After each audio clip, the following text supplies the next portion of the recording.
கிறிஸ்து இயேசுவுக்குள் மிகவும் பிரியமாக அழைக்கப்பட்டு தெரிந்து கொள்ளப்பட்ட அன்பு சகோதர மற்றும் சகோதரிகளே, உங்கள் அனைவருக்கும் நம்முடைய சர்வ வல்லமை கொண்ட பரலோக பிதாவாகிய தேவனுடைய பரிசுத்தம் நிறைந்த நாமத்தினாலும் அவரது ஒரே பேரான குமாரனும் நமது அருமை இரட்சகரும் ராஜாவுமாகிய கிறிஸ்து இயேசுவினுடைய இனிதான நாமத்தினாலும் கிருபை அன்புடன் கூடிய சமாதானமும் உண்டாக்கி பெருக கடவுது என்கிற அன்பின் வாழ்த்துக்களுடன் நான் சார்ந்திருக்கிறதான பழனி ஐக்கியத்தாருடைய அன்பின் வாழ்த்துக்கள் மற்றும் ஊழியத்து நிமித்தமாக நாம் பிரயாணம் செய்கின்ற அனைத்து பட்டணங்கள் தோறும் இருக்கக்கூடிய உங்களுடைய சகோதர சகோதரிகள் யாவரின் அன்பையும் வாழ்த்துக்களையும் இந்த வேளையிலே நான் பகிர்ந்து கொள்கிறேன். பிரியமானவர்களே, இன்றைய தினத்தில் நான் உங்கள் மத்தியில் பகிர்ந்து கொடுக்க இருக்கின்ற தேவனுடைய சத்திய வார்த்தையானது ராயனுடையதும் தேவனுடையதும்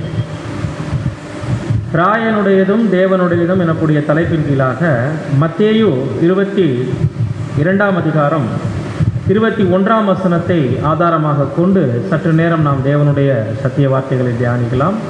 ஆதார வசனம் வாசிக்க கேட்போம்.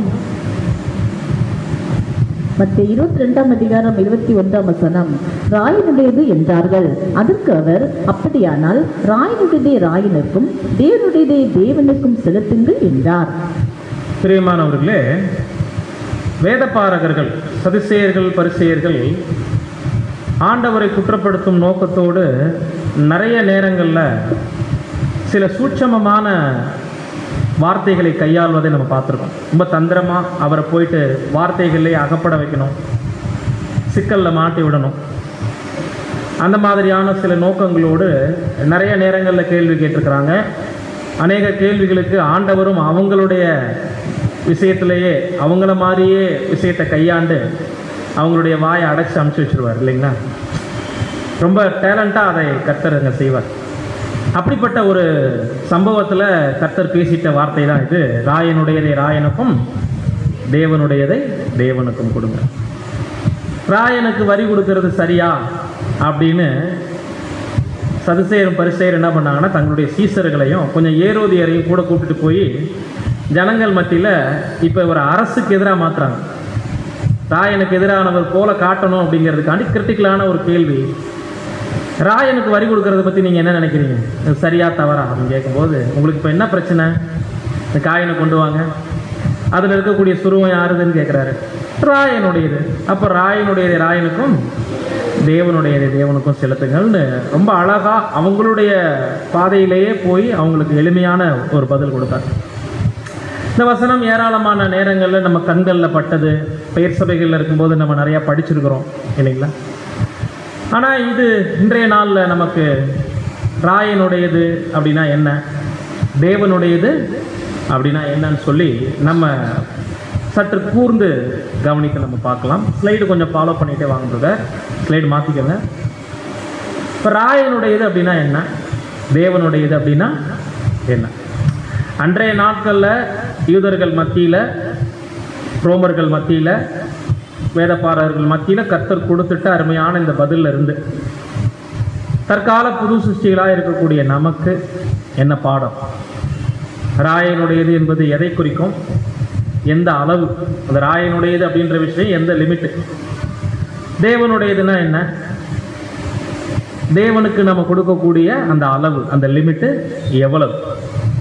ராயனுடையது தேவனுடையதுன்னா என்ன, எந்த அளவில் நாம் செலுத்த முடியும்? ராயனுக்கு செலுத்தக்கூடியதை எந்த அளவில் செலுத்தலாம், தேவனுக்கு செலுத்தக்கூடியதை எந்த மட்டில் செலுத்தலாம் அப்படிங்கிறதா நம்மளுடைய பாடத்தினுடைய ஆராய்ச்சி. இப்போ ராயனுடையது என்று சொல்லும் பொழுது பிரியமானவர்களே, பூமிக்குரிய கடமைகள் இருக்கு இல்லையா புது சிருஷ்டிகளுக்கு, அந்த பூமிக்குரிய கடமைகளில் ஒரு பகுதி தான் சமுதாய கடமைன்னு சொல்கிறோம். இப்போ பூமிக்குரிய கடமைகள் ஏராளமாக இருக்கு இல்லையா நமக்கு. அதில் என்னென்னலாம் வருது? பெற்றோர் என்ற முறையில் பிள்ளைகளை வளர்க்கக்கூடிய கடமை, தாய் தகப்பனுக்கு பிள்ளைகளாக இருக்கிறவங்க, உடன்படிக்கை செஞ்சிருக்கிற பிள்ளைகளாக இருக்கக்கூடியவங்க தாய் தகப்பனுக்கு ஆற்றக்கூடிய கடமை, உறவுகள் மத்தியில் நமக்கு இருக்கக்கூடிய கடமை, பொருளாதார ரீதியாக நம்மளுடைய வேலை வாய்ப்பு சம்பந்தமாக நமக்கு உலகத்தில் இருக்கக்கூடிய பொறுப்பு, படிப்பு சார்ந்த விஷயத்தில் நம்மையோ நம்மை சார்ந்திருக்கிறவர்களை குறித்தோ நமக்கு இருக்கக்கூடிய ஒரு பொறுப்புணர்ச்சி, இப்படி பூலோக கடமைகளில் நிறைய இருக்குது. கணவன் மனைவி காட்டக்கூடிய பொறுப்பு கடமை, மனைவி கணவனுக்கு ஆற்றக்கூடியது, இப்படி நிறைய சொல்லிட்டே போகலாம். அதில் சமுதாய கடமை அப்படின்றது பூலோக கடமைகள்ல இருந்து சற்று வேறுபடுது. பூலோக உரிமைகள் கடமைகளை அனைத்தையும் சமுதாய கடமைகள் நம்ம என்ன பண்ண முடியாது, சொல்ல முடியும். சமுதாயம் என்பது வேறு, பூலோக கடமைகள் என்பது வேறு. ஏன் ரெண்டையும் நம்ம பிரிக்கணும் அப்படின்னா, பூலோக கடமைகள் அப்படின்னா கம்பல்சரியா நம்ம கூட நெருங்கி இருக்கக்கூடிய இரத்த பந்தங்களுக்காக நம்ம செஞ்சே தீர வேண்டிய ஒரு விஷயத்தை தான் நம்ம என்ன சொல்லுவோம், பூலோக கடமை. பட் சமுதாய கடமை அப்படின்றது அவ்வளவு கட்டாயம் இல்லை. தவிர்க்கணும்னா தவிர்க்கிற விஷயமும் இருக்கு, செய்யணும்னா செய்யணும், செஞ்சே ஆகணுங்கிற விஷயமும் சமுதாய கடமையில வருது. இது நான் செய்ய மாட்டேன், எனக்கு தேவையில்லை அப்படின்னு அசால்ட்டா சொல்லிட்டு போகலாம். அப்படிப்பட்ட விஷயமும் சமுதாய கடமைகள்ல உண்டு. அப்படிப்பட்ட சில காரியங்கள்ல நம்மளுடைய எல்லை எவ்வளவு, எந்த அளவுக்கு தலையிடலாம், தலையிடக்கூடாது, எதை செய்யலாம், செய்யக்கூடாது அப்படிங்கிற விஷயத்தை ராயனுக்குரியதுல இன்னைக்கு நம்ம பார்ப்போம். தேவனுக்குரியது அப்படின்னு சொல்லும்போது அதுக்கு முன்னாடி எளிமையா சொல்லிட்டோம்னா, ராயனுக்குரியது என்பது சமுதாய கடமைன்னு சொல்றதை விட அரசாங்கம் சார்ந்த கடமைன்னு எடுத்துக்கலாம். அரசாங்கம் சார்ந்த கடமை. புது சிருஷ்டிகளுக்கு ஏராளமான பூலோக கடமைகள்ல சமுதாய கடமைன்னு சொன்னாலும் சரி, அல்லது அரசு ரீதியான நாம் ஆற்றக்கூடிய கடமைகள் அப்படின்னு எடுத்துக்கலாம். இப்ப தேவனுக்குரியதுனா என்ன? புது சிருஷ்டிகளுக்கு 2 பங்கு இருக்கு இல்லைங்களா? ராயனுக்குரியதையும் செலுத்தணும், தேவனுக்குரியதையும் செலுத்தணும். தேவனுக்குரியதை நம்ம எப்படி செலுத்த முடியும்? ரெண்டுக்கும் இருக்கக்கூடிய அளவுகள் எவ்வளவு? ராயனுக்கு சமபங்கம் தேவனுக்கு சமபங்கமா? 50-50 சொல்லிடலாமா? ராயன்னு சொல்லிட்டா அரசாங்கம் அல்லது சமுதாய கடமைகள், பூலோக கடமைகள் எல்லாத்தையுமே வச்சுக்கோங்களேன் இந்த இடத்துல. இப்போ பூலோக கடமைகள்ல ஒரு பங்கு தான் சமுதாய கடமை, அரசாங்க கடமைன்னு பார்க்குறோம். ஆனாலும் இது எல்லாமே பூலோக கடமைகள்னு வந்துடுது இல்லைங்களா? அப்போ பூலோக கடமைன்னே வச்சுக்கோங்களேன். பூலோக கடமைகள்ல 50% தேவனுக்கு செலுத்த வேண்டியது 50% சொல்லாங்களா? அப்படி போட முடியுமா நம்ம மதிப்பெண்? அந்த மாதிரி சதவிகிதம் பிரிக்க முடியுமா? முடியாது. சரி, தேவனுக்கு 60, ராயனுக்கு என்று அழைக்கப்படக்கூடிய சமுதாய கடமைகளுக்கு 40 தர மாட்டீங்களா? சரி, தேவனுக்கு 70, ராயனுக்கு 30. பிரதர் தர்றேங்கிறார், பிரதர் தர்றேங்கிறாரு, அவங்கெல்லாம் தரமாட்டேங்கிறாங்க. அந்த 30 கூட யாருக்கு இல்லைங்கிறாங்க?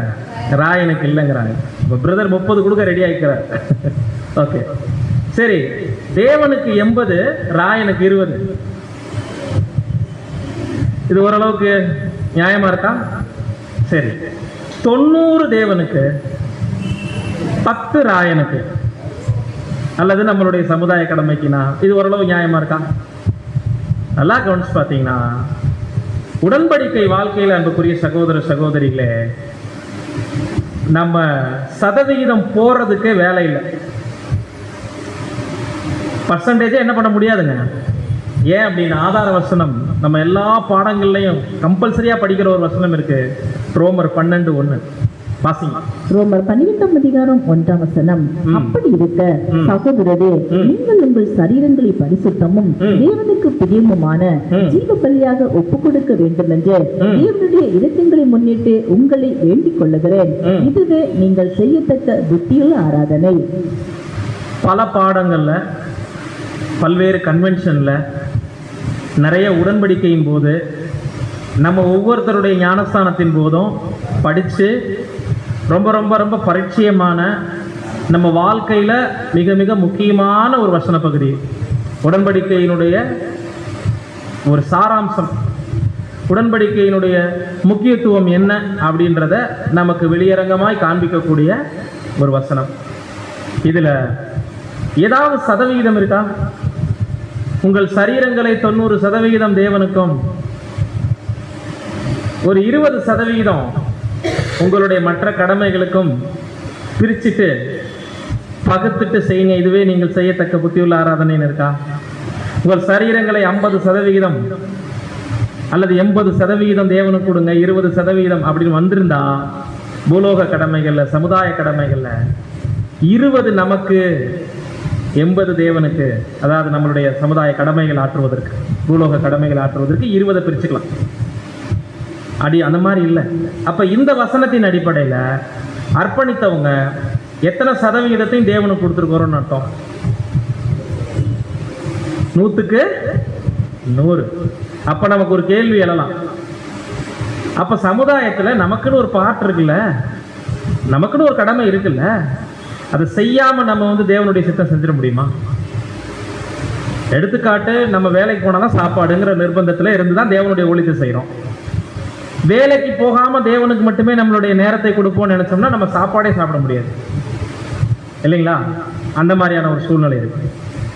அப்ப பூலோக கடமைகள் இருக்கு, அதை ஒருத்தர் மிஸ் பண்ணா கூட அவர் உடன்படிக்கைக்கு உண்மையா இருக்க முடியாது. தன்னுடைய குழந்தைகளையோ மனைவிக்கோ ஆற்றக்கூடிய கடமைகளை ஒருத்தர் தவறிட்டார்னா அவர் தேவனுடைய ஊழியத்தை செய்வதற்கும் தேவனோடு செய்த உடன்படிக்கைக்கு நேர்மையா இருப்பதற்கும் பாத்திரம் நற்றவர் அவர். அப்ப அதெல்லாம் அதுல சிக்கலாமா வருது. ஆனா நம்ம தேவனுக்கு 100 கொடுத்துட்டோம். அப்ப எதன் அடிப்படையில் நம்ம எடுத்துக்கிறது? இன்னொரு வசனம் வாசிங்க, 1 கொரிந்தியர் 7ஆம் அதிகாரம் 22-23. 1 கொரிந்தியர் 7ஆம் அதிகாரம் 22 முதல். கர்த்தருக்குள் அழைக்கப்பட்ட அடிமையானவன் கர்த்தருடைய சுயாதீனனாய் இருக்கிறான். அப்படியே அழைக்கப்பட்ட சுயாதீனன் கிறிஸ்துவனுடைய அடிமையாய் இருக்கிறான். நீங்கள் கிரயத்துக்கு கொல்லப்பட்டீர்கள், மனசருக்கு அடிமைகளாக இருங்கள். ரோமர் 12:1 வேற விதமா சொல்லணும்னா, கர்த்தருக்குள் அழைக்கப்பட்ட அடிமைகள் நம்மலாம். அப்படி அடிமையானவன் கிறிஸ்துவுக்குள்ள சுயாதீனம் இருக்கு. நமக்கு சத்தியம் நிறைய விஷயத்தை நம்மளுக்கு விடுதலை கொடுத்துருக்கு இல்லைங்களா?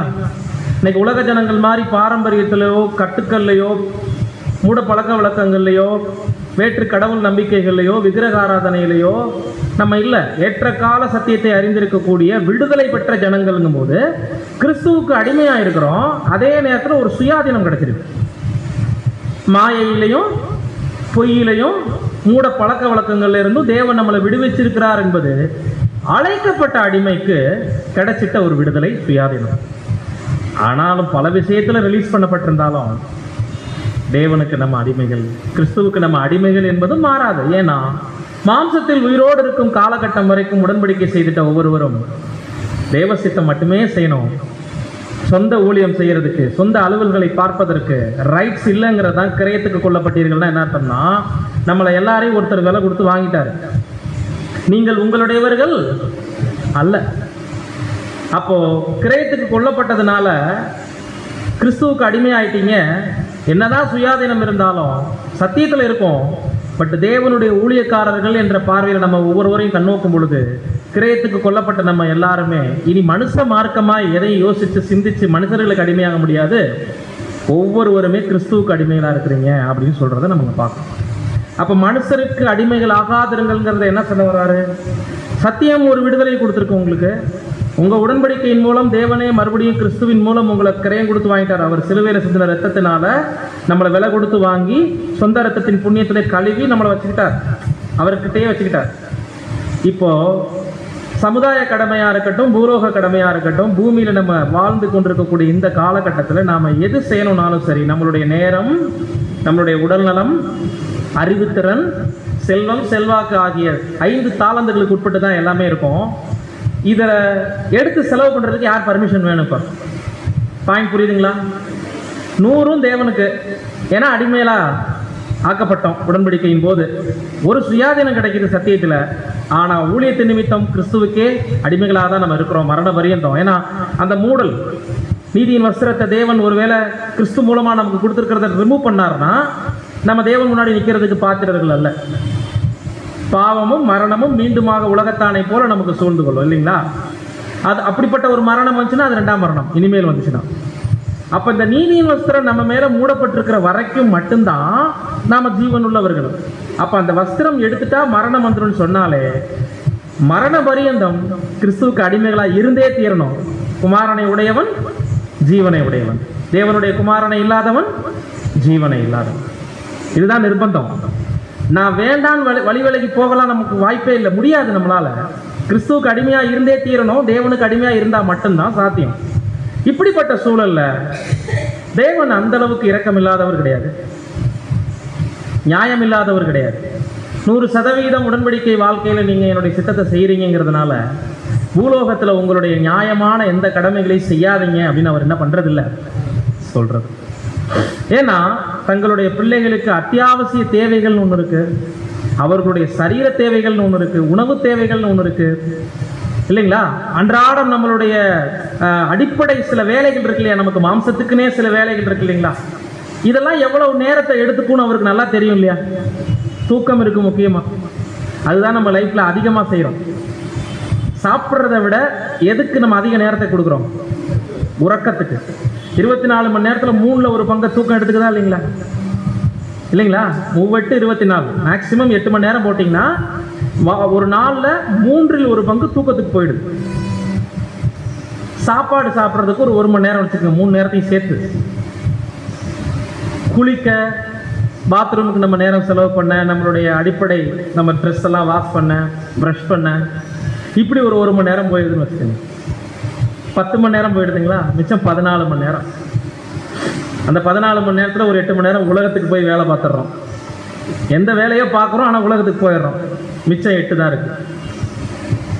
அந்த 8 மணி நேரத்தை முறையாக தேவசமத்தில் நம்ம செலவழிக்கிறோமான்னு கேட்டால், யாரையாவது பார்த்தா பேசியே நேரத்தை கழிப்போம், சும்மா உட்காந்தே நேரத்தை கழிப்போம், எங்கேயாவது போய் பொழுதுக்கு போக்கணும், எதையாவது சுற்றி பார்க்கணும்னு போய் நேரத்தை கழிப்போம். இப்படி தான் உடன்படிக்கைக்கு பின்னாடியும் கூட யாருடைய நேரம், யார் எனக்கு கொடுத்தது உடல் ஆரோக்கியம், யார் கொடுத்த பணம் என்னுடையது,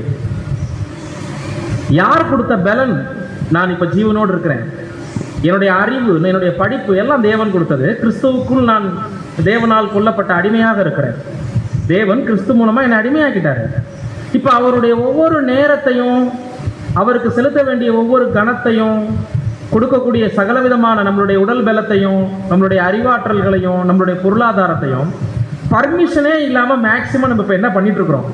அதிகமான விதத்தில் நம்முடைய சொந்த காரியங்களுக்காக யோசிக்காமல் விரயம் பண்ணிட்டு இருக்கோங்கிறதா உண்மை. முதவே சொல்லியாச்சு, தேவன் அவ்வளோ இரக்கம் உள்ளவர், அநீதி உள்ளவர் இல்லை. ஆனால் அந்த அன்பையும் இரக்கத்தையும் நாம் என்ன பண்ணிக்கிறோம்னா துஷ்பிரயோகம் பண்ணுறோம். இதை நல்லா யோசிச்சு பாருங்களேன். ஒவ்வொரு நாளும், ஒவ்வொரு மணி நேரமும், ஒவ்வொரு நிமிஷமும், ஒவ்வொரு வினாடியும் நம்மளுடையது இல்லை, கிரயத்துக்கு கொள்ளப்பட்டது. அதை தெய்வீக பர்மிஷன் இல்லாமல், தேவ அனுமதி இல்லாமல் இஷ்டத்துக்கு நம்ம தூங்கி செலவு பண்ண, சாப்பிட்டு செலவு பண்ண, வீணாக வார்த்தைகளை பேசி செலவு பண்ண, நண்பர்களோட செலவு பண்ண, பொழுதுபோக்கி செலவு பண்ண, இப்படி கழிக்கிறோம் இல்லைங்களா? இது சராசரி வாழ்க்கையா உடன்படிக்கை ஜீவியமா? அப்போ உடன்படிக்கையை நம்ம என்ன உணரலேன்னு தானே அதனுடைய அர்த்தம். உடன்படிக்கை செய்துட்ட ஒவ்வொருவரும் உடன்படிக்கையை புரிந்து கொள்ள வேண்டிய விதமாக இன்னும் புரிந்து கொள்ளலைங்கிறதா அதனுடைய வெளிப்பாடு. இப்போ சொல்லுங்க, ராயனுடையதை கொடுங்கன்னு சொன்னவர் எந்த லிமிட்ல சொல்லியிருப்பாரு? அங்க விலவரியா பேசல அவரு. ராயனுடையதை ராயனுக்கும், தேவனுடையதை தேவனுக்கும் கொடுங்க போது, இந்த அளவு உங்களுக்கு, இந்த லிமிட்ல இருங்க, 99% தேவனுக்கு கொடுத்துட்டு 1% எல்லாத்தையும் முடிங்க, அப்படி சொல்லியிருக்க முடியும். அவ்வளோ டீட்டெயில் அங்கே பேசுறதுக்கெல்லாம் டைம் இல்லை. அங்கே வந்த நோக்கம் வேற, குற்றச்சாட்டு, அவரை மடக்கணும்னு வர்றாங்க, அழகா பேசிட்டு போயிட்டாரு. புரியுதுங்களா? பட் ராயனுடையதுனா என்னங்கிறது நம்ம ஒவ்வொருவரும் கண்டிப்பா தெரிஞ்சிருக்கணும். அப்படி தெரிஞ்சிருக்கும் போது ராயனுடைய இதுல சில லிமிட் இருக்கு. அன்புக்குரிய சகோதர சகோதரிகளே, அந்த ராயனுக்குரிய விஷயம், சமுதாய கடமைகள்ல, குறிப்பா அரசாங்கம் சம்பந்தப்பட்ட விஷயத்துல இன்னைக்கு உலகம் எப்படி இருக்கு பாருங்க. 1 யோவான் 5:19. 1 யோவான் 5:19 நாம் தேவனால் உண்டாயிருக்கிறோம் என்று உலகம் முழுவதும் பொல்லாங்கனுக்குள் கிடக்கிறது என்றும் அறிந்திருக்கிறோம். நாம் தேவனால் உண்டாயிருக்கிறோம் என்றும் உலகம் முழுவதும் பொல்லாங்கனுக்குள் கிடக்கிறது என்றும் அறிந்திருக்கிறோம். ஒற்றை வார்த்தை போதும். இன்னைக்கு உலகம் ராயனுடையதை எப்படி பயன்படுத்துறாங்க? அரசாங்கம் சம்பந்தப்பட்ட காரியங்கள்ல உலக ஜனங்கள் எப்படி நடந்துக்கிறாங்க? ராயனுக்குரிய பங்கு. நாம எப்படி நடந்துக்கணும் அப்படிங்கிறத யோவான் இங்க பதிவு பண்றாரு. உலகத்துக்கு நன்மை தீமையை, ராயனுக்குரியதை தேவனுக்குரியதை பகுத்து பார்க்க தெரியலனா அங்க சத்தியம் இல்லை. உங்களுக்கும் எனக்கும் சத்தியம் தெரியும். உலகம் முழுவதும் பொல்லாங்கனால், சாத்தானால் உண்டாக்கப்பட்டிருக்கு. சாத்தானுடைய சிந்தையினால் நிறைந்திருக்கு. சாத்தான் எல்லாரையும் மோசம் போக்கி வச்சிருக்கிறனால எது நன்மை எது தீமைன்னு தெரியாததுனால இன்னைக்கு பொதுவாகவே ஒரு சாதாரணமாக மனிதர்கள் பேசி நம்ம கேட்குறோம், ஏன் ஒரு மாதிரி உட்காந்துருக்கீங்கன்னா பொழுதே போலங்க இன்னைக்கு அப்படிம்பாங்க. திண்ணையில் உட்காந்துருப்பாங்க. என்ன ஏன் இப்படி ஒரு மாதிரி இருக்கீங்கன்னா, இன்னைக்கு பொழுதே காலையிலேருந்து போக மாட்டேங்குதுங்க, நானும் மணியை பார்க்குறேன் போக மாட்டேங்குது அப்படி சொல்கிற உலகம். ஆனால் ஒரு புது சிருஷ்டி பொழுதே இன்னைக்கு போகலன்னு சொல்ல முடியுமா? பொழுது பத்தலைன்னு தான் சொல்லணும். ஒரு நியூ கிரியேஷன் எப்படி சொல்லணும்? படிக்கிறதுக்கும் தியானிப்பதற்கும் தேவ சமூகத்தில் நேரத்தை செலவு பண்ணுறதுக்கும் தேவனுடைய ராஜ்யத்துக்குரிய வேலைகளில் நம்மளை ஈடுபடுத்துகிறதுக்கும் எனக்கு இன்னைக்கு நேரம் பத்தலை பிரதர்னு சொல்கிறது தான் ஒரு புது சிருஷ்டி. இவ்வளோ வேலையை செஞ்சு முடிச்சுட்டு தேவனுடைய சமூகத்துக்கு நான் போகணும் அப்படி சொல்கிறது தான் புது சிருஷ்டி. எனக்கு பொழுது இன்னைக்கு கழியவே மாட்டேங்குது, ஏன் இன்னைக்கு பகல் பொழுது இவ்வளோ ஸ்லோவாக போகுது அப்படின்னு உலகத்தை மாதிரி நம்ம என்ன பண்ணக்கூடாது, சொல்லக்கூடாது. அப்போ உலகம் பொல்லாங்கலுக்குள்ள இருக்கிறனால எதை நம்புறது எதை நம்பக்கூடாது, யார் பின்னாடி போகிறது ஏன் போகக்கூடாது, இது போகிறதுனால நமக்கு என்ன பிரயோஜனம், எதையுமே யோசிக்கிறது இல்லை. பட் நாம் அப்படி இல்லை, நாம் தேவனால் உண்டாயிருக்கிறோம். வாசிங்க அடுத்த வசனம் 1 தெசலோனிக்கேயர் 5:5. 1 தெசலோனிக்கேயர் 5:5 முதல், நீங்கள் எல்லாரும் வெளிச்சத்தின் பிள்ளைகளும் பகலின் பிள்ளைகளுமாய் இருக்கிறீர்கள். நாம் இரவுக்கும் இருளுக்கும் உள்ளானவர்கள் அல்லவே. ஆகையால் மற்றவர்கள் தூங்குவது போல நாம் தூங்காமல் விழித்துக் கொண்டு தெளிந்தவர்களாய் இருக்க கடவோம். நீங்கள் எல்லாரும் யார சொல்றாரு? குறிப்பிட்டு உடன்படிக்கை செய்துட்ட உண்மையான பரிசுத்தவான்களை பார்த்து சொல்றாரு. வெளிச்சம் குறிக்குது சத்தியம். 7 அகல்கள்ல இருந்து குத்துவிளக்கில் இருந்து புறப்பட்டு வரக்கூடிய நாம் மாத்திரமே பார்ப்பதற்காக ஆசரிப்பு கூடாரத்திற்குள் ஏற்பாடு செய்து வைத்திருக்கக்கூடிய அந்த தீபங்கள் 7 காலகட்ட சபை பரிசுத்தவான்கள் பெற்றுக்கொண்டிருக்கக்கூடிய அருமையான வெளிச்சம், சத்திய ஞானம். வெளிச்சம் அப்படின்னு வந்துட்டாலே வேதத்துல சத்தியம். பகல் 1000 ஆண்டு அரசாட்சியை குறிக்குது, விடிஞ்சிருக்கிற சூழலை காட்டுது. பகல்னால என்னங்க, இருட்டில் இப்ப நம்ம இல்லை, ஆல்ரெடி எங்க வந்துட்டோம், பகலின் பிள்ளைகளா இருக்கிறோம். இரவுக்கும் இருளுக்கும் உள்ளானவர்கள் அல்ல. அப்படின்னா அந்த காலத்துல இப்ப நம்ம இல்லை. இரவு குறிக்குது அந்த ஒருவரும் கிரியை செய்யக்கூடாத ராக்காலம்னு ஒன்று வரப்போது பாருங்க, இனிமே வரப்போற காலகட்டம். இருள் குறிக்குது ஆல்ரெடி வந்துட்டு போன அந்தி கிறிஸ்துவனுடைய ஆட்சி காலம், இருண்ட யுகம். பாத்தீங்களா, இந்த வசனம் அங்க ஓரலா பேசியிருக்கிறார் பவுல், பட் அதுல எவ்வளவு விஷயம் இருக்குன்னா, வெளிச்சம் சத்தியம். பகல் 1000 வருட அரசாட்சி, விடியல் செகண்ட் கம்மிங் காலகட்டத்தை குறிக்குது. இரவு வரப்போற கிரியை செய்யக்கூடாத ராக்காலம், இருள் ஆல்ரெடி 1260 வருஷம். இந்த காலகட்டத்துல எல்லாம் இல்லை அப்படின்னா யாரைத்தான் சொல்றாரு இங்க பவுல்? அவர் காமனா பேசியிருந்தாலும் இந்த வசனம் எக்ஸாக்டா நமக்கு தான் வரும். நாம தான் இப்ப இரவுக்கும் இருளுக்கும் உள்ளானவர்கள் இல்லை. ஏன்னா பகல் 1000 ஆண்டின் தொடக்கத்தில் இருக்கிறோம், வெளிச்சம் ஏற்ற கால சத்தியத்தை உள்வாங்கிடுச்சு. ஆகையால் முக்கியமான வார்த்தை, மற்றவர்கள் தூங்குகிறது போல நீங்கள் தூங்காமல் விழித்துக் கொண்டு தெளிந்த புத்தி உள்ளவர்களாக இருங்கள். தெளிந்தவர்களாக இருங்கன்னா, இன்னைக்கு உலகம் ராயனுக்குரியதை எப்படி புரிஞ்சிருக்குது, என்ன மாதிரி யோசிக்குது, நாம நம்மளுடைய லிமிட் எந்த அளவுக்கு அதுல காணப்படணும். பகலின் பிள்ளைகளும் வெளிச்சத்தின் பிள்ளைகளுமா இருக்கக்கூடிய நாம உலக காரியங்கள்ல கீழ்ப்படிய வேண்டிய விஷயங்கள் எது எதுலாம் கீழ்ப்படியணும், எப்படி எந்த அளவுல கீழ்ப்படியணும். தேவனுடைய காரியம் பாதிக்கப்படாதபடிக்கு ராயனுக்குரியதை எப்படி நிறைவேற்றணும். அப்ப ராயனுக்குரியதுன்னா அரசாங்க கடமை, சமுதாய கடமைகள்ல உலகம் இருளுக்குள்ள இருக்கு, நாம வெளிச்சத்துல. நாம தேவனால் உண்டானவர்கள், அவர்கள் பொல்லாங்கனுக்குள்ள இருக்கிறார்கள். சோ நமக்கு லிமிட் என்ன? இப்ப நாம ராயனுக்குரியதாக செலுத்த வேண்டிய காரியங்கள் வேத வசனமே நமக்கு கட்டளை கொடுக்கக்கூடியவைகள் என்னன்னா, ரோமர்ல இதை குறித்து டீப்பா பேசுறார் அப்போஸ்தலன். 13ஆம் அதிகாரம் முதல் 7 வசனங்கள் வரைக்கும் வாசிங்க. ரோமர் 13ஆம் அதிகாரம் 1 முதல், எந்த மனுஷனும் மேலான அதிகாரம் உள்ளவர்களுக்கு கீழ்ப்படிய கடவன்.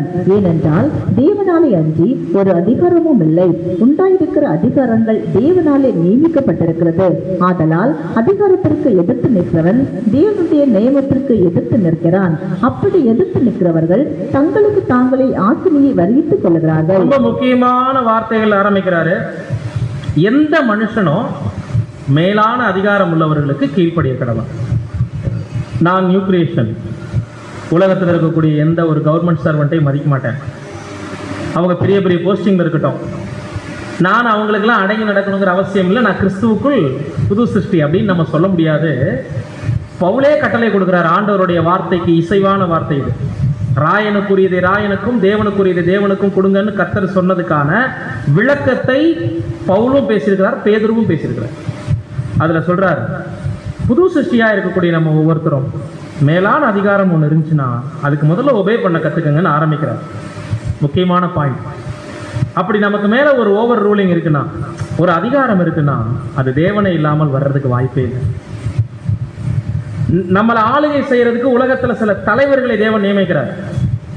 மாவட்ட கலெக்டரா இருக்கட்டும், ஒரு எஸ்பியா இருக்கட்டும், முதலமைச்சராக இருக்கட்டும், சாதாரணமா நம்மளுடைய தொகுதிகளில் காணப்படக்கூடிய ஒரு வார்டு கவுன்சிலரா இருக்கட்டும், ஒரு பிரசிடென்டா இருக்கட்டும், எம்எல்ஏக்களா இருக்கட்டும், யாரா இருக்கட்டும், தேவனாலே அன்றி ஒரு அதிகாரம் நமக்கு மேல தலைமைத்துவம் வகுக்குதுன்னா தன்னுடைய பிள்ளைகள் மேல ஆதிக்கம் செலுத்த தீமை நிறைந்த உலகம்தான். ஆனா இங்க புது சிருஷ்டிகள் இருக்கிறோம் இல்லைங்களா, தன்னுடைய பிள்ளைகள் மேல ஆதிக்கம் செலுத்த தேவையற்ற அதிகாரிகளை தேவன் வைப்பாரா? அப்ப தேவனால் இல்லாமல் ஒரு அதிகாரம் இல்லைங்கிறது ரொம்ப முக்கியமான நமக்கு சிந்தனை.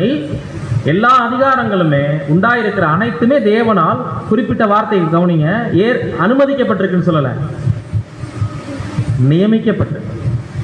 அனுமதிக்கப்படுறதுக்கும் நியமிக்கப்படுறதுக்கும் என்ன வித்தியாசம்? அனுமதினா வேற வழி இல்லை, தேவன் அதுக்கு பொறுப்பு இல்லை, நீங்க அனுபவிச்சு தீரணும், அவ்வளவுதான். அனுமதிச்சிட்டார், தீமையை அனுமதிச்சுக்கிறார் தேவன். நியமனம் வருது, அனுமதிங்கிறது வேற, நியமனம்னா அப்பாயின்மெண்ட். தேவனே அதை என்ன பண்ணியிருக்கிறாரு, அப்பாயின்மெண்ட் பண்ணி வச்சிருக்காரு இந்த வேலைகளுக்கு இவங்க. அப்ப தேவன் இல்லாம ஒரு அதிகாரமும் இல்லை. ஆதலால் முக்கியமான பாயிண்ட், அதிகாரத்துக்கு எதிர்த்து நிற்கிறவன் தேவனுடைய நியமத்திற்கு எதிர்த்து நிற்கிறான். சபைக்குள்ள இல்லைங்க, உலகத்துக்குள்ள பேர் பார்த்துட்டு இருக்கிறோம். ராயனுக்குரியதும் தேவனுக்குரியதுங்கிறத அழகா பிரிச்சு சொன்னவர், அவர் வார்த்தையை எடுத்துட்டு தான் பவுல் இப்ப பேசுறாரு. உலகத்துக்குள்ள ஒரு தலைமையை நம்மளை தாங்கபடி தேவன் வச்சிருக்கிறாரு, சில அதிகாரிகள் ஏற்பாடு பண்ணியிருக்கிறாரு. அப்படி அந்த அதிகாரிகளுக்கு ஒபே பண்ணாம கீழ்ப்படியாம போறது தேவனுடைய நியமத்திற்கே எதிரானது. அப்படி எதிர்த்து நிற்கிறவர்கள் தங்களுக்கு தாங்களே ஆக்கினையை வருவித்துக் கொள்கிறார். நெக்ஸ்ட் வாசிங்க, அடுத்த வசனம் 3:4. மேலும் அதிகாரிகள் நற்கிரிகளுக்கு அல்ல துர்க்கிரிகளுக்கே பயங்கரமாய் இருக்கிறார்கள். ஆகையால் நீ அதிகாரத்திற்கு பயப்படாதிருக்க வேண்டுமானால் நன்மை செய், அதனால் உனக்கு புகழ்ச்சி உண்டாகும். குறிப்பா சொல்றாருங்க, அதிகாரிகளை பார்த்தா இன்னைக்கு திருடன் பயந்து ஓடலாம், ஒரு போலீஸ்காரங்களை பார்த்தா துர்க்கிரியை செய்யறவன் பயந்து ஓடலாம், அவங்களுக்கு தான் பயங்கரமா இருப்பான். ஆனால் அதிகாரத்துக்கு நம்ம பயப்பட வேண்டிய அவசியம் இல்லை. அப்படி பயப்படாது இருக்க வேண்டுமானால் நன்மை செய். புது சிருஷ்டிகளுக்கு என்ன பிரச்சனை இல்லை, நம்மளுடைய நாவிலும் சிந்தையிலும் கிரியையிலையும் நேர்மை இருந்துச்சுன்னா எந்த அதிகாரிகளையும் பார்த்து நம்ம பயப்பட வேண்டிய அவசியம் நமக்கு இல்லை. இந்த நியமனம் தேவனால் வழங்கப்பட்டிருக்கிறது. தேவனுடைய அனுமதி இல்லாம ஒருத்தரும் அதிகாரிகளாக நம்மளை ஆளுகை செய்ய முடியாது, மனுக்குலத்தையும் சரி நம்மளையும் சரி. நெக்ஸ்ட் வாசிங்க 4. உனக்கு நன்மை உண்டாகும் பொருட்டு அவன் தேவ ஊழியக்காரனா இருக்கிறான். நீ தீமை செய்தால் பயந்திரு, பட்டயத்தை அவன் விருதாவாய் பிடித்திருக்கவில்லை. தீமை செய்கிறவன் மேல் கோபாக்கினை வரப்பண்ணும்படி அவன் நீதியை செலுத்துகிற தெய்வ ஊழியக்காரனா இருக்கிறானே. ஆமா, ஒரு காவல்காரனுடைய கையில அந்த நாட்கள்ல பட்டயம் பேசுறாரு, இப்ப லத்தி வச்சிருக்காங்க, துப்பாக்கி வச்சிருக்காங்க. நம்ம எப்படி எடுத்துக்கலாம், காரணம் இல்லாம லத்தியும் துப்பாக்கியும் வச்சு போலீஸ்காரங்க அலையல. எவ்வளவோ தீவிரவாதங்களும் கொடூர செயல்களையும் சமூக விரோதத்தால எவ்வளவு பிரச்சனைகள் இன்னைக்கு பாத்தீங்கன்னா, சாதாரண ஒரு டீ கடையில டீயை குடிச்சு காசு கேட்டா அருவாள் எடுத்து வெட்டுறான். இப்ப யாருக்காக யாரை ஒடுக்கிறதுக்கு தேவன் இப்படிப்பட்ட அதிகாரிகளை வச்சிருக்காருன்னு சொல்றாருன்னா, உனக்கு நன்மை உண்டாகும் பொருட்டு அவன் தேவ ஊழியக்காரனா இருக்கிறான். பாருங்க, உலகத்துல ஒரு சர்வன்ட் கூட யாராம், தேவ ஊழியக்காரன். ஆச்சரியமா இருக்கு பாருங்க இந்த பாயிண்ட். நம்ம இவ்வளவு நாளா மூப்பர்கள் டீக்கன் நினைச்சிட்டு இருந்தோம். உலகத்துக்குள்ள இருக்கிறவங்களே ஒரு அலுவல் பாக்குறாங்கன்னா அவங்க யாராம், தேவ ஊழியக்காரங்களா இருக்கிறாங்க. தீமை செஞ்சா பயப்படு, பட்டயத்தை அவன் விருதாவை பிடிச்சிருக்கல, தீமையை செய்கிறவன் மேல் கோபாக்கினை வரப்பண்ணும்படி அவன் நீதியை செலுத்துகிற தேவ ஊழியக்காரனா இருக்கிறான். நெக்ஸ்ட் 5:6. ஆகையால் நீங்கள் கோபாக்கி நிமித்தம் மாத்திரமல்ல மனசாட்சி நிமித்தமும் கீழ்ப்படிய வேண்டும். அந்த கீழ்ப்படுதல் எப்படி இருக்கணுமா, மேலான அதிகாரிகளுக்கு கீழ்ப்படுகிறது இங்கிருந்து வரணும், கடமைக்கு இல்லை, சும்மா மேற்போக்கா இல்லை.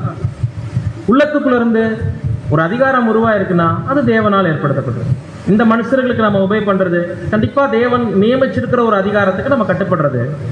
காரணம் இல்லாம ஒருத்தவங்க ஒரு மேலான அதிகாரத்தில் இருக்க முடியாது அப்படின்னு நல்லா யோசிச்சு மனதறிந்து, சும்மா व्यसனத்தோடலாம் இல்லை, எந்த ஒரு மேலான அதிகாரத்துக்கும் மனசாட்சியோடு கீழ்ப்படிங்கிறாரு.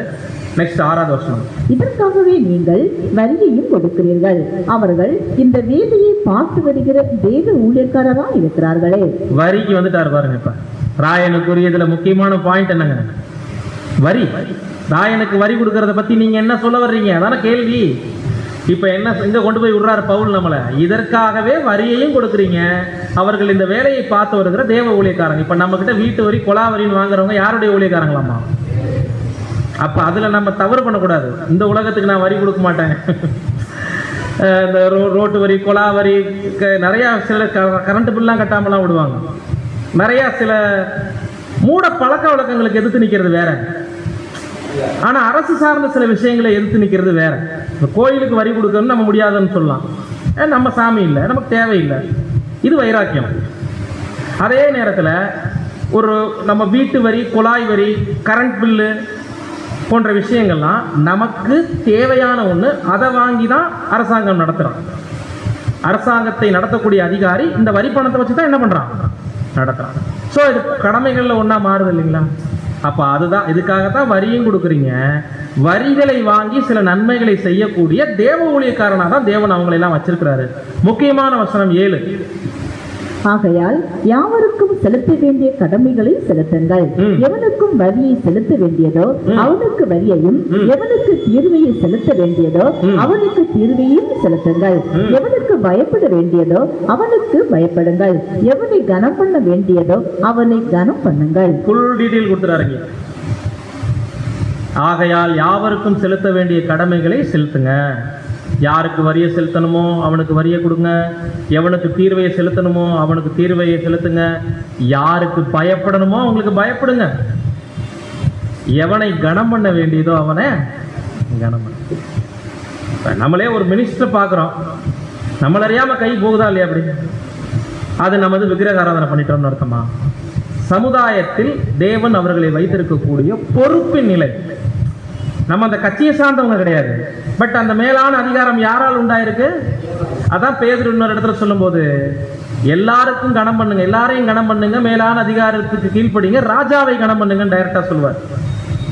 ராஜாவை கனம் பண்ணுங்க. அப்ப ராயனுக்குரியதுங்கிறது அங்கேயும் லிங்க் ஆகுது இல்லைங்களா?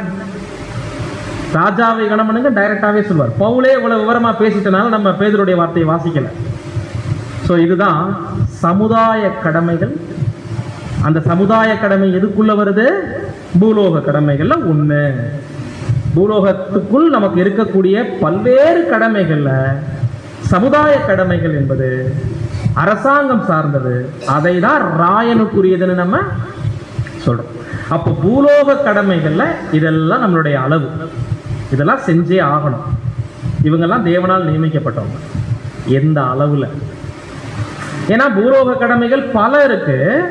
அந்த பல விஷயங்கள்ல ஒண்ணுதான் ராயனுக்குரியது, அரசாங்க கடமை, சமுதாய கடமை நம்ம பார்க்கிறோம். அதுல இதெல்லாம் செய்யணும்னு படிச்சிட்டோம். அதனுடைய லிமிட் அந்த ராயனுக்குரியதை நம்ம செய்யும் போது ஒரு எல்லை இருக்கும் இல்லைங்களா? இப்ப புது சிருஷ்டியா இருக்கக்கூடிய நம்ம என்ன பண்ணிடுவோம்னா, ஒண்ணு இந்த எல்லைக்கு போயிடுவோம், இல்லைன்னா அந்த எல்லைக்கு ஓடிடும். ஒண்ணு அரசாங்கம் சார்ந்த விஷயத்தை மதிக்க மாட்டோம், இல்லைன்னா அதுல ஆழமா போறதுக்கு வாய்ப்பு இருக்கு.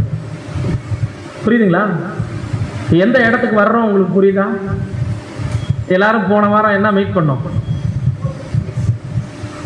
நம்மளுடைய தமிழ்நாட்டுக்கான அதிகாரி முதலமைச்சரை தெரிவு செய்யக்கூடிய எலெக்ஷன் நடந்துச்சு.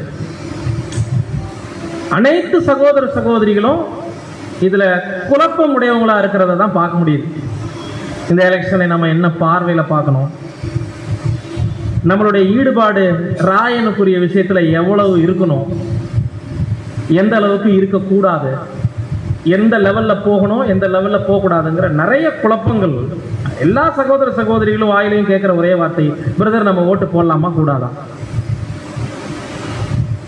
ஓட்டு போட போகலாமா வேண்டாமா? இந்த கேள்வியோட தான் நிறைய பேர் குழப்பத்தோடு இருப்பாங்க. சிலர் கேட்கறதெல்லாம் இல்லை, அவங்களே சில நேரங்கள் என்ன பண்ணிடுறாங்கன்னா ஏதாவது ஒரு கட்சியை ஆதரிச்சு பிரச்சாரமே பண்ண ஆரம்பிச்சிடுறாங்க. இப்படியே சொல்றாங்க சில சகோதரர்கள், நீங்க இந்த வருஷம் இவருக்கு போடுங்க, நம்ம அந்த 2 கட்சிக்கும் போட்டோம்ல, இந்த வருஷம் இவருக்கு வாய்ப்பு கொடுக்கலாமே. ஒரு சகோதரன் சொல்றாரு டிரைவ் பண்ணிக்கிட்டே, இந்த வருஷம் 3வது இவருக்கு வாய்ப்பு கொடுக்கலாம். தப்பு இல்லை. அவங்களுடைய மைண்ட்ல ஏதோ ஒரு எதிர்பார்ப்பு இருக்கு. ஏன்னா நம்ம தானே அந்த அதிகாரிகளை தெரிவு செய்யறோம். அந்த மாதிரி அவங்க யோசிக்கிறாங்க. பட் லிமிட் என்ன? ராயனுடையதை ராயனுக்கும் தேவனுடையதை தேவனுக்கும் செலுத்தும் போது தேவனுடையதிலிருந்து எடுத்து ஒரு பாட்டு தான் ராயனுக்கு செலுத்துறோம். முதவே நம்ம சதவிகிதம்லாம் பேசிட்டோம். அதுல நியாயமான விஷயங்கள் இருக்கு. யாரை கனம் பண்ணணுமோ கனம் பண்ணுங்க, அதிகாரிகளுக்கு கீழ்ப்படிங்க, அஞ்சி நடங்க, மேலான அதிகாரம் உள்ள எல்லாருக்கும் கீழ்ப்படிங்க, மனசாட்சி நிமித்தம் கீழ்ப்படிங்க, ராஜாவை கனம் பண்ணுங்க, எல்லாம் பார்த்தாச்சு. ஆனா நம்மளுடைய தலையீடு அளவுகள் என்பது எந்த அளவுக்கு இருக்கணும் போது கர்த்தர் சொல்றாரு பாருங்க. மார்க் 8:15. மார்க் 8:15. அவர் அவர்களை நோக்கி, நீங்கள் பரிசேயருடைய புளித்த மாவை குறித்தும் ஏரோதின் புளித்த மாவை குறித்தும் எச்சரிக்கையா இருங்கள் என்று கற்பித்தார். ராயனுக்குரியதை ராயனுக்கும் தேவனுக்குரியதை தேவனுக்கும் கொடுக்க சொன்னவரு இங்க ஏரோதின் புளித்த மாவை பத்தி எச்சரிக்கையா இருங்கன்னு ஏன் சொல்லணும்? சதுசேயர் பரிசேயருடைய புளித்த மாவு கள்ள உபதேசம், அது நமக்கு தெரியும். பாசோர் நேரங்கள்ல படிச்சிருக்கோம். சதுசேயர் பரிசேயர்னா உபதேசங்களை புரட்டுபவர்கள், குழப்பவாதிகள். ஸோ அந்த புளிப்பு டாக்டரின் வைஸா பார்க்கணும். ஏரோது ஒரு ராஜா இல்லையா? இப்ப ஏரோது ராஜா கிட்ட இருந்து வர்ற புளித்த மாவுன்னா அரசாங்கம் சார்ந்த புளித்த மாவு. ராயனுக்குரியதை கொடுக்க சொன்னவர் தான் ஏரோதின் புளித்த மாவை குறித்தும் எச்சரிக்கையா இருங்கள் என்று இங்க எச்சரிக்கிறதை நம்ம பார்க்கணும். அப்படின்னா ராயனையும் ஏரோதையும் எப்படி கனெக்ட் பண்ணி பார்க்கலாம்? ராயனுக்கு கொடுக்கக்கூடிய வரிகள்ல ஏரோது புளித்த மாவு வந்துடாத அளவுக்கு பார்த்துக்கங்கன்னு சொல்றாருன்னா ஒரு வரம்பு இருக்குன்னு சொல்ல வர்றாரு. புரியுதுங்களா? பூலோகத்துல உங்களுக்கு கடமை இருக்குதான், சில பொறுப்புகளை நீங்க செய்யணும் தான். பட் எந்த அளவுல மேலான அதிகாரங்களுக்கு கீழ்ப்படுகிறதும் அரசாங்கம் சார்ந்த சில பூலோக கடமைகள் ஆற்றுவதிலும் உங்க லைஃப் ஏரோதின் புளித்த மாவு மாதிரி போயிடக்கூடாதுன்னா அரசாங்கம் சார்ந்த புளிப்புகளை, அரசியல் சார்ந்த புளிப்புகளை புது சிருஷ்டிகள் அசை போடக்கூடாதுன்னு சொல்ல வர்றாரு. புரியுதுங்களா? ராயன் ஒரு ராஜா, மதிச்சு நடங்க, ராஜாவுக்கு கீழ்ப்படிங்க, வரி வசூல் பண்றவனுக்கு கொடுங்க, மேலான அதிகாரம் உள்ளவங்களுக்கு கீழ்ப்படிங்கன்னா இது ஆர்டர், டிசிப்ளின். பட் அதுக்காக ஏரோதின் புளித்த மாவா இது ஆயிடக்கூடாதுன்னு என்ன அர்த்தம்னா எந்த ஒரு கட்சியை சார்ந்தோ, எந்த ஒரு தலைமையை சார்ந்தோ, எந்த ஒரு தலைவர்களை சார்ந்தோ இந்த காலகட்டத்தில் பகலின் பிள்ளைகளாகிய நாம், வெளிச்சத்தின் பிள்ளைகளாகிய நாம் அதே டிஸ்கஷன் நமக்குள்ள பண்ணிட்டு இருக்கலாமா? நிறைய பேசுறோம் சகோதரர்கள் மத்தியிலே இன்னைக்கு நிறைய போகுது. இவர் சரியில்லை, அவர் சரியில்லை, இவர் வந்தாருன்னா நல்லா இருக்கும், அவர் வந்தாருன்னா நல்லா இருக்கும், டெல்லியில இருந்து இப்படி நடக்குது, தமிழ்நாடு மோசம் போச்சு, இதெல்லாம் யார் பேசுறாங்க அதிகமான? இன்னைக்கு ஏரோதின் புளித்த மாவு நம்ம மத்தியிலையும் நிறைய கடந்து வர ஆரம்பிச்சிச்சு. பாசோர் நேரத்துல தான் புளித்த மாவை பத்தி பேசுவோம். பட் இந்த மாதிரியான அரசியல் சார்ந்த தேர்தல் நேரங்கள்ல ஏரோதின் புளித்த மாவை பத்தியும் கொஞ்சம் நம்ம கவனிக்க வேண்டியது அவசியம். ஏன்னா நன்மை மாதிரி தெரியும், பட் நன்மை இல்லை. நமக்கு தோணும் இவர் நல்லவர், அவர் கெட்டவர், இந்த கட்சி சரியில்லை, இந்த கட்சி வந்தா கம்யூனிசம் இருக்கும், சோசியலிசம் இருக்கும், இவர் வந்தா பணத்துக்கு ஆசைப்பட மாட்டார். இப்படி எல்லாம் உலக மனுஷன் ஏமாந்து பல விஷயங்களை பேசலாம். நாம எப்படி இருக்கணும்? சர்ப்பத்தை போல வினா உள்ளவர்களாகவும் புறாவை போல கபடற்றவங்களா இருக்கணும். அப்படின்னா சகலத்தையும் நிதானத்துடன் நம்ம கவனிக்கக்கூடிய பிள்ளைகளா இருக்கணும். எதுலையும் ஏமாந்து போக சொல்லல. ராஜா தான் நியமிக்கப்படுறாரு, அதிகாரிகள் ஏற்படுத்தப்படுறாங்க, ஆளுகை தான் செய்யறாங்க, வரி வசூல் பண்றாங்க, மேலான அதிகாரத்துக்கு கீழ்ப்படிங்கன்னு தான் நமக்கு ஆடுறே தவிர அவங்க நல்லவங்கன்னு கர்த்தர் சொல்லல. ராயனுக்கு வரி கொடுக்க சொன்னவர் ராயனை நல்லவர்னு சொல்லல.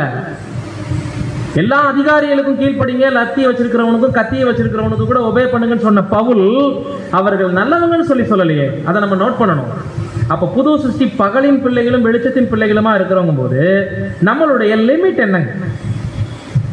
இந்த பூலோக கடமைகள்ல குறிப்பாக நம்ம சந்திச்சிட்ட தேர்தல், இனி வரக்கூடிய நாட்கள் அடுத்து பார்லிமெண்ட் தேர்தல் வரும் இன்னும் 2 வருஷத்துல.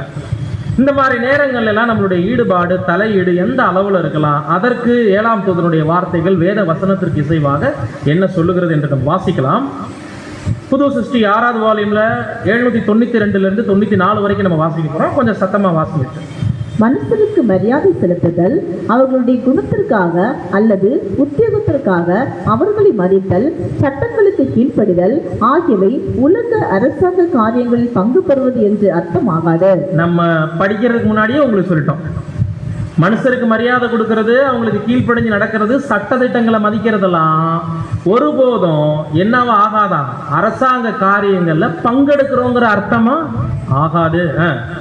எல்லா மனிதரும் வாக்கு போட வேண்டும் என்று ஒரு சட்டம் வர இருக்கிறது. எப்ப பேசுறாரு அவர்? பேசி 100 ஆண்டு தாண்டிடுச்சு. எல்லா மனுஷரும் ஓட்டு போடணுங்கிற ஒரு சட்டம் வரும், அப்படி வர இருக்கிறது. அந்த சட்டம் அமல்படுத்தப்படும் போது புது சிருஷ்டிகள் அதற்குட்பட வேண்டும், கீழ்ப்படிய வேண்டும், அதுவும் முறுமுறுப்பில்லாமல் கீழ்ப்படிய வேண்டும். இதை அவர்கள் செயல்படுத்தும் போது சிறந்த வேட்பாளர் என்பதை நன்கு தீர்மானித்து அவர்களுக்கு வாக்கு போட வேண்டும். அவர்கள் மேல் எந்த வற்புறுத்தலும் இல்லாதிருக்கும் போது அரசியலை பொறுத்தவரையில் அவர்கள் மிக அதிக நடுநிலைமை வகிக்க வேண்டும். வாக்கு போடுவதை முற்றிலும் தவிர்க்க வேண்டும். அதற்கான காரணங்களை கீழே கொடுத்துள்ளோம். நல்லா சொல்லுங்க, வாக்கு போட சொல்றாரா வேணாங்கிறாரா? புது சிருஷ்டிங்க ஓட்டு போட வேணும்னு சொல்றாரா, ஓட்டு போட போகாதீங்கிறாரா? நல்லா கவனிச்சீங்கன்னா இது தப்பான விஷயம்லாம் இல்லை. ஓட்டு போடுறது பாவ செயல்லாம் கிடையாது, புரியுதுங்களா? ஓட்டு போடுறது பெரிய தப்பான்னு இனிமேல் யாரும் என்ன பண்ண வேண்டியதில்லை, கேட்க வேண்டிய அவசியமே இல்லை. எல்லாரும் ஓட்டு போட்டே ஆகணுங்கிற சட்டம் அப்படின்னா இன்னைக்கு சில மேலை நாடுகளில் அதுக்குன்னு ஒரு ஐடி கார்டு கொடுத்துருக்காங்க. தேர்தல் எப்படி நடக்கும் தெரியுங்களா? ஆஸ்திரேலியா போன்ற நாடுகள்லாம் 2 மாசத்துக்கு அந்த ஐடி கார்டை வச்சு எப்போ சமயம் இருக்கோ அந்த 2 மாச கால அவகாசத்துக்குள்ள எல்லாரும் ஓட்டு போட்டு முடியும் போது ரிசல்ட் ஒரு நாள் வரும்.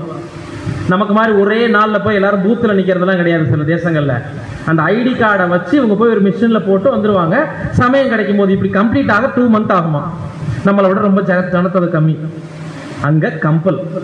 இப்போ நமக்கு ஓட்டு அப்படிங்கிற விஷயம் கம்பலா? கட்டாயம் சட்டமாக்கப்பட்டிருக்கானா? சட்டம் தான் ஆக்கப்படலை. ஆனால் ஒரு உண்மை இருக்கு, நாடு போகிற போக்கில் வாக்கு உரிமையை மிஸ்யூஸ் பண்ணுறது நிறைய நடக்குது. இப்போ நம்ம நடுவில் இருக்கிறோன்னு எடுத்துக்கலாம். அதாவது ஓட்டே போட தேவையில்லை அப்படிங்கிற தேசம் மாதிரியும் இல்லாமல், கட்டாயமாக்கப்பட்ட ஒரு தேசம் போலையும் இல்லாமல், அதான் நம்ம தான் அந்த 3 கலப்பின சந்ததியாச்சே. நம்ம சேமும் கிடையாது, காமும் கிடையாது, சாப்பேத்தும் கிடையாதுல்ல, பூரா சந்ததியும் கலந்துருக்கோம்ல. அப்போ முன்னேறவும் மாட்டோம், கீழேயும் போய் விழுக மாட்டோம். அப்போ நடுநிலையாக இருக்கும்போது எதுவும் ரூலிங்காகவும் இருக்காது. கொஞ்ச நாள் நமக்கு அப்படியே வந்தாலும் அது மாறி போயிடும். அடிமையாகவும் ஆக மாட்டோம், எதுக்கு நம்ம கட்டுப்படவும் மாட்டோம். அந்த மாதிரி சூழலில் இருக்கும். முன்னேற்றம் அடைஞ்சும் போக மாட்டோம், அப்படியே பாதாளத்துக்கும் போக மாட்டோம். இந்த மாதிரியான சூழலை நம்ம நிலைமை இன்னைக்கு எப்படின்னா, கட்டாயப்படுத்தப்படலை.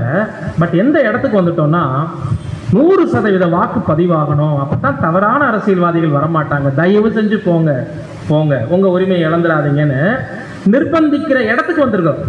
பட் ஐடி கார்டு கொடுக்கப்பட்டு ஃபோர்ஸ் பண்ணப்படலையே தவிர, அது போடுறது முக்கியமான விஷயம், போடாதது மிகப்பெரிய குற்றம்னு சொல்ற அளவுக்கு பேசக்கூடிய இடத்துக்கு நம்ம வந்துட்டோம். அதனால போடுறது தவறான்னு கேட்டால் அந்த பாயிண்ட்ல பிரதர் அப்படி சொல்லலை. ஓட் போடுறது தவறுன்னு ஒருபோதும் சொல்லலை. அப்படி போடக்கூடிய நிர்பந்தம் இருக்கும்போது நீங்க என்ன பண்ணுங்க, வேட்பாளரை கவனிங்க. உங்க தொகுதிக்கு வேலை செய்ய வரப்போற ஒரு வேலையாளை நியமிக்கிறோம், எந்த தலைமையும் பார்க்காத. முதலமைச்சரையோ பிரைம் மினிஸ்டரையோ நீங்க பார்த்து ஓட் போடக்கூடாது. அந்த வேட்பாளர் சிறந்த வேட்பாளரா என்பதை நன்கு தீர்மானிச்சு அவங்களுக்கு வாக்கு போடணும். அப்படி நிர்பந்தம் வந்தா முறுமுறுப்பம் இல்லாம அதை செய்யுங்க. அது ஒன்றும் பாவகாரியம் இல்லைன்னு சொல்ல வர்றாரு. நிர்பந்தம் இருக்கிற இடத்துல பின்னாடிதான் என்ன சொல்றாருன்னா, ஒருவேளை ஓட் போடுறது வற்புறுத்தலா இல்லையா, இன்னைக்கு நமக்கு அந்த சூழல் நமக்கு நாம புரிஞ்சுக்க முடியும். நம்ம சூழல் எப்படி இருக்கு, யாரும் வற்புறுத்தினாங்களா, நம்ம மனசாட்சி விட்டுருவோம். யாருமே வற்புறுத்தலைன்னா நீங்க கேஷுவலா அதை எடுத்துக்கங்க. இல்ல நிர்பந்தம் இருந்துச்சு அப்படின்னா அதுக்கு தகுந்த மாதிரி புரிஞ்சுக்குங்க. 2 நிலையிலையும் பிரதர் கொடுக்குறாருங்க. யாருமே வற்புறுத்தல் இல்லாத பொழுது அரசியலை பொறுத்த வரையில் புது சிருஷ்டிகள் நடுநிலை வகுக்கணும். இது சரி, இது தவறு, இது வந்தா மாறிடும். இப்ப இருக்கிற அரசு தான் தப்பு, இப்படி எல்லாம் சராசரி மனுஷன் மாதிரி நம்ம என்ன பண்ணக்கூடாது. எப்ப அப்படி பேசுறோமோ உன்னை விரோதிச்சு உன்னை ஆதரிக்கிறோமா இல்லைங்களா? தேவனுடைய ராஜ்யத்துக்கு முன்னாடி, கர்த்தருடைய ராஜரீகத்துக்கு முன்னாடி எந்த மனுஷனும் நல்லவே இல்லை அப்படிங்கிறத நம்ம உணர்ந்திருக்கோம். இப்பேற்பட்ட சத்தியத்தை வச்சிருக்கும் போது இது சரி இது தப்புன்னு முடிவெடுக்கிற இடத்துலையோ தெரிஞ்சும் கண்ணை மூடிக்கிற மாதிரியோ நம்ம இல்லை. உண்மை தெரிஞ்சு கண்ணை மூடிக்கிறதான அதனுடைய அர்த்தம். அப்போ நிர்பந்தம் இல்லாத பொழுது மேக்சிமம் வாக்கு போடுறத நீங்க தவிர்த்துருங்கிற. அவங்க ஊரில் என்னென்ன சூழல் இருக்கோ அதுக்கு தகுந்த மாதிரி நீங்கள் இந்த முடிவை எடுத்துக்கலாம். போடுறது பெரிய பாவம்னு சொல்லலை. போட்டால் இப்படி வேட்பாளரை பார்த்து நன்னடத்தை பார்த்து போடுங்க, அது ஒரு பூலோக கடமைகள் தான். நிர்பந்தமே இல்லாத பொழுது உங்களுடைய நடவடிக்கை நடுநிலையாக இருக்கட்டும்னு சொல்கிறாரு. அடுத்த ஸ்லைடு வாசிங்க. இப்போ அப்படி தேவையில்லாமல் ஒரு இன்வால்மெண்ட் காமிச்சோம்னா அந்த ஓட்டு போட்டு நம்ம எலெக்ட் பண்ணுறதுனால என்னென்ன விபரீதங்கள் வரும்னு ஒரு 4 பாயிண்ட் கொடுக்குறாரு, வாசிங்க. நம்முடைய நிலைமையின்படி, யோசனையின்படி அந்த ஸ்தானத்திற்கு மிக தகுதியான நபரை நம்மால் கண்டுபிடிக்க இயலாது.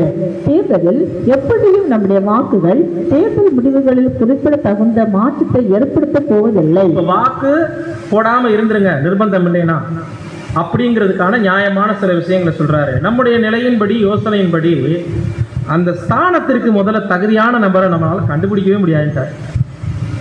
கண்டுபிடிக்க முடியாதுன்னு சொல்றதை விட அந்த தகுதியான நபர்கள் இருக்கிறாங்களா? முதல்ல நம்ம தேவனுடைய கவர்மெண்ட்டை எதிர்நோக்கி இருக்கிற ஜனங்க ஆல்ரெடி அந்த பிரசன்ட்ல இருக்கிறோம். நாம போய் நம்மளை ஆளுகை செய்யறதுக்கு இவர் தகுதியா இல்லையா அப்படின்றத கண்டுபிடிக்கிற இடத்துல இருக்கிறோமானா, இதெல்லாம் டீப்பான பாயிண்ட். போடலாமா வேணாமானா அது உங்க சாய்ஸ். நிர்பந்தம் இருந்தா போடுங்க, இல்லைன்னா விட்டுருங்கன்னு முதல்ல ஃப்ரீ பண்ணிட்டாரு விஷயத்த. இப்போ நம்மளுடைய யோசனைப்படி போய் தகுதியான நபரை முதல்ல நல்லவங்களை இருதயத்தை அறிஞ்சு கண்டுபிடிக்க முடியுமா? வாய்ப்பே இல்லை. ரெண்டாவது, நம்ம போய் போடுற ஒரு ஓட்டு தேர்தலில் வாக்குகளில் பெரிய ஒரு மாற்றத்தை எதுவும் கொண்டு வந்துருமா? அதுக்கும் 100% வாய்ப்பே இல்லை. நம்ம நல்லவங்களை ஒருவேளை கண்டுபிடிச்சா கூட, யாரும் இல்லை நல்லவங்க, அந்த நபருக்கு எல்லாரும் ஓட் போட போறாங்களா? ஓரளவுக்கு நல்லவர்னு சொன்னா கூட அவரை யாரும் தெரிவு செய்ய போறதில்லை. அப்படி நாம போய் ஓட்டு போறதன் மூலமாக தேர்தலில் எப்படியும் நம்முடைய வாக்குகள் முடிவுகளை ஒருபோதும் மாற்ற போறது கிடையாது. நம்மளுடைய வாக்கு தேர்தல் முடிவை மாற்ற போறதில்லை. 3வது பாயிண்ட் படிங்க. புது சிருஷ்டியின் அங்கங்கள் அரசியலில் அதன் பல்வேறு வாக்குவாதங்கள் ஈடுபடுவார்கள். அதனால் அவர்களுடைய நேரம் செலவிடப்படுவதை உணர்வதும் தேவனுடையது 100. இப்ப இந்த அரசியல் அப்படிங்கிற ஒரு விஷயம், அதுல ஈடுபாடு காட்டக்கூடிய தேவ பிள்ளைகள் ஒருவேளை அதை நம்ம செஞ்சோம் அப்படின்னா நேரத்தை முதல்ல செலவிடுறதுல தவறு பண்றோங்கிறார். கவனிச்சிங்களா? உடன்படிக்கை இப்போ வாழ்க்கையில் 5 முக்கியமான வரங்கள் உண்டு, தாளந்துகள் உண்டு. சராசரி மனுஷர்கள் மாதிரி இந்த கட்சி வந்தா நல்லா இருக்கும், அந்த தலைவர் வந்து அதை செஞ்சு விடுவாரு, கேரளாவை கவனிச்சிங்களா, டெல்லி இப்படி போச்சு பார்த்தீங்களா, குஜராத்தை கவனிச்சிங்களா, நம்மளும் பேசிட்டு இருக்கோம்னு வச்சுக்கோங்க. முதல்ல எதை இழக்கிறோமா? தேவனுக்கு கிரயத்துக்கு நம்ம கொல்லப்பட்டிருக்கோம். கிறிஸ்துவுக்கு அடிமைகளா இருக்கிற நாம நம்ம நேரத்தை இதை ஆகாத சம்பாஷணைகளை பேசி வேஸ்ட் பண்றோம் முதல்ல. அப்புறம் அதனால் அவர்களுடைய சக்திகளும் பணமும் செலவிடப்படுவதை காண்கிறார்கள். அவைகள் எல்லாம் ஆண்டவருக்கும் பரலோக காரியங்களுக்கும் மிகுந்த சந்தோஷத்தை உண்டாக்கும் நற்செய்தி அறிவிக்கவும் அர்ப்பணம் செய்யப்பட்டுள்ளன. அது மாத்திரமல்ல, மேலானவைகளை குறித்து அவர்களுடைய தனிப்பட்ட தியானங்களுக்கு இடையூறு பண்ணும் அளவுக்கு அவர்களுடைய மனங்கள் இந்த அரசியல் காரியங்களோடு பாருங்க. அனைத்து தாளந்து அடியாகுன்னு சொல்லிட்டு இருக்காரு. நேரம் மட்டும் இல்ல, இதுல தலையிடுறவங்க பணத்தையும் விரயம் பண்ணக்கூடிய சூழல் உருவாகுது. அவங்களுடைய அறிவை தேவையில்லாம அவங்க என்ன சக்தியை செலவு பண்றாங்கிறார். அவங்களுடைய அறிவாற்றல்கள், உடல் பலம் பாருங்க. இன்னைக்கு யாரையோ ஜெயிக்க வைக்கிறதுக்கு 300 ரூபாய்க்கு கொடியை பிடிச்சிட்டு கோஷம் போட்டு போடுங்கம்மா ஓட்டுன்னு கத்திட்டு போறாங்க. நல்லா பாத்தீங்கன்னா காலையில ஏதோ ஒரு வண்டியில ஏத்துறாங்க, தலைக்கு 300 ரூபா சாப்பாடு. ஆண்களா இருந்தா அவங்களுக்கு ட்ரிங்க்ஸ், பெண்களா இருந்தா அவங்களுக்கு சாப்பாடு போட்டோம்னா 300 ரூபா. காலையில ஒரு கட்சிக்கு ஓட்டு கேட்டு போறாங்க, சாயந்தரம் வேற கட்சிக்கு ஓட்டு கேட்டு போறாங்க. அவங்களே அதே டீமே அந்த ஏஜென்ட்டுக்கு என்ன பண்றாங்கன்னா ஒரே ஊர்ல இருந்து இவங்களை கலெக்ட் பண்ணி இப்படி கொண்டு போய் கொடுக்குறாங்க. அவங்க நேரத்தை, உடல் பலத்தை, அறிவை, தங்களுடைய சரீர சக்தி எல்லாத்தையும் வீணா செலவு பண்றாங்க. யார? ஒரு பாவியை தெரிவு செய்ய. அவங்க தேவனுடைய ஒரு நியமனம் இல்லாமல் ஆளுகைக்கு வர்றதில்லைங்கிற ஒரு நியாயமான பாயிண்ட் இருந்துட்டாலும் இவங்க மனசுல யார் ஹீரோக்களா தெரியுறாங்கன்னா தங்களை ஆளுகிற தலைவர்களை கடவுள் ரேஞ்சுக்கு, கடவுள்னா இவர் தான் அப்படிங்கிறாங்க. செத்து போனாலும் இன்னைக்கு 3-4 தலைமுறையா சொல்லிட்டு இருக்காங்க இல்லைங்களா? இது ஒரு அறியாமையினுடைய வெளிப்பாடு தானே. எந்த ஒரு புது சிருஷ்டி இதுல ஈடுபாடு காட்டுறமோ நேரமும் போச்சு, பணமும் போச்சு, சரீர பலனும் போச்சு, நம்மளுடைய புத்தி போச்சு. எல்லாத்துக்கும் மேல தேவனோடு உறவாடக்கூடிய தருணத்தை அவன் இழக்கிறான். முக்கியமான பாயிண்ட். தனிப்பட்ட தியானத்துக்கு நேரம் கொடுக்கணும்ல. இந்த மாதிரி நேரங்கள்ல இதுல பிஸியாக்கி விட்டுரும் நம்மளுடைய பாடியை. சாத்தான் இதை ஒரு வஞ்சனையா எடுத்து வைப்பாரு. பொழுதே போகாம யாரை பார்த்தாலும் இதை பத்தி அந்த போன மாசம் பூரா பேச்சு, எல்லாரும் பேசிட்டு இருந்தாங்க. சகோதரர்கள் யாரும் விடல, சும்மாலாம் இல்லை. போன் பண்ணி கேட்கறாங்க, பிரதர் நீங்க எதுக்கு போடுவீங்க? அவ்வளவு இன்ட்ரெஸ்ட் ஆகிட்டாங்க. கொஞ்சம் எனக்காக இந்த முறை மாத்தி இவருக்கு போடுங்க, இப்படி எல்லாம் கேட்கறாங்க. இந்த சூழல் காரணத்தை கருதி தான் இந்த பாடத்தையே ப்ரிப்பேர் பண்ணாங்க. புரியுதுங்களா? அப்போ ஒரு லிமிட் இருக்கு. ராயனுக்குரியது நமக்கு கொடுக்கப்பட்ட ஒரு உரிமை. பட் அந்த ராயனுக்குரியதுல நம்மளுடைய ஈடுபாடு, மனக்கண்கள் எவ்வளவு தெளிவா தேவன் நமக்கு கொடுத்திருக்கிறாரு. இதுல தனிப்பட்ட தியானத்துக்கு கூட, ஜெபத்துல இருந்து கூட நம்மளை பிரிச்சிடும் இப்படிப்பட்ட சம்பாசனை அப்படின்னு சொல்றாரு. அடுத்த ஸ்லைடு வாசிங்க. அது அவர்கள் ஆண்டவரோடு ஆவியில் ஐக்கியம் கொள்வதற்கும் நெருங்கிய தொடர்பு கொள்வதற்கும் இடையூறாக இருக்கும். ஒரு மனிதனுக்கோ அல்லது ஒரு கட்சிக்கோ வாக்குப்படுபவர்கள் தேர்தலின் முடிவுகளை ஆதரிக்க கடமைப்பட்டுள்ளார்கள். தேவைப்பட்டால் ஒரு துப்பாக்கி அல்லது ஒரு வாளை உபயோகித்துள்ள ஒவ்வொரு குடிமகனும் சட்டத்தின்படி தான் வசிக்க இடத்தில் உள்ள சட்டங்களையும் ஸ்தாபனங்களையும் காப்பாற்ற வாளையும் துப்பாக்கியையும் எடுக்க அழைக்கப்படலாம் என்பது உண்மையா இருக்கிறது. இப்படிப்பட்ட வேளையில் தேர்தலில் ஒருவன் அதிகமாக பங்கெடுக்கும் போது ஆட்சிக்கு வந்த அரசாங்கம் பொதுவாக செல்லும் வழிக்கு அவன் அதிகமாக ஒரு தார்மீக பொறுப்பையும் சமுதாய கடமையையும் பெறுகிறான். ஆகவே நாம் விரும்புகிற நிலையானது ஆண்டவருக்கு மிக மரியாதைக்குரியதாகவும் நமக்கும் சமுதாயத்திற்கும் மரியாதைக்குரியதாகவும் இருக்கிறது. அதாவது வேதாகமம் சொல்லுகிறபடி நாம் அந்நியரும் பரதேசிகளுமா இருக்கிறோம். அந்நியரும் பரதேசிகளும் சட்டத்திற்கு கீழ்ப்படிந்திருக்க வேண்டும். பாருங்க, இங்க என்ன சொல்றாருன்னா, 4வது பாயிண்டா, முதல் பாயிண்ட் என்ன சொன்னாரு? நம்மளுடைய யோசனை அந்த ஸ்தானத்துக்கு சரியான நபரை கண்டுபிடிக்க முடியாதுன்னு சொன்னார். 2வது பாயிண்ட், நம்மளுடைய வாக்குகள் எந்த விதமான மாற்றத்தையும், குறிப்பிட்ட மாற்றத்தை கொண்டு வர போறதில்லை. 3வது, நம்மளுடைய அனைத்து தாளந்துகளும் உடல் பலமும் சக்திகளும் செலவாகுது, தேவ சமூகத்துக்கு ஈடுபாடு இல்லாம போயிடுறோம். 4வது சொல்றாரு, ஒரு மனிதனுக்கு நாம ஓட்டு போட்டு அல்லது ரெக்கமெண்ட் பண்ணி அதனால ஒருத்தன் தலைவர் ஆயிட்டானா, நாளைக்கு அந்த மனுஷன் பூமியில என்னென்ன சட்டமெல்லாம் தேசத்துல போட போறானோ அந்த சட்டத்திட்டங்களுக்கு நாமளும் பங்காளிகளா. குடும்பத்துக்கு ஒருத்தர் துப்பாக்கி தூக்கிட்டு வாங்கன்னா நம்மளும் போகணும். ஏன்னா நம்ம தான் ஓட்டு போட்டோம். கம்பல்சரி அந்த மனுஷனை ஓட்டு போட்டனால எல்லாரும் துப்பாக்கி தூக்கிட்டு வரணும். குடும்பத்துல ஒருத்தர் கண்டிப்பா மிலிட்டரிக்கு வரணும். நாளைக்கு அனௌன்ஸ் பண்றாருன்னு வச்சுக்கோங்க. ஸ்டேட் கவர்மெண்ட் அதை செய்ய போறதில்ல. இது நீங்க பார்லிமெண்ட் தேர்தலுக்கு எடுத்துக்கோங்க. அப்படிப்பட்ட ஒரு நபரை எடுத்துடுறோம். கட்டாயம் எல்லார் கையிலையும் நீங்க துப்பாக்கி ஏந்தியா அவனுக்கு ஒரு நிர்பந்தத்தை அவர் கொண்டுட்டு வர்றாரு. அல்லது நம்மளால ஜீரணிக்க முடியாத ஏதாவது ஒரு சட்டத்திட்டங்களை கொண்டு வந்து அமல்படுத்துறாரு. அது நமக்கு கொஞ்சம் கூட புது சுச்சிகளா, நமக்கு கொஞ்சம் கூட ஏற்புடைய ஒரு விஷயமாகவே இல்லை. இப்படி அந்த அரசாங்கத்தை, ஒரு தனி நபரை ஆதரிப்பதற்கு நம்ம செய்யற தவறு, அந்த மனிதன் வந்த பிறகு அந்த 5 ஆண்டு காலங்களுக்கு என்னென்ன மிஸ்டேக் எல்லாம் அவரும் அந்த கட்சியும் பண்ணுதோ அந்த தப்புக்கும் நாம தானே சப்போர்ட் பண்ணிட்டோம்னு அர்த்தமாகுது. இதான் 4வது பாயிண்ட். பாருங்க, ராயனுக்குரியது செலுத்த சொன்னாரு. அதுக்காக அரசியல்ல ஈடுபடணும்னு சொல்லல.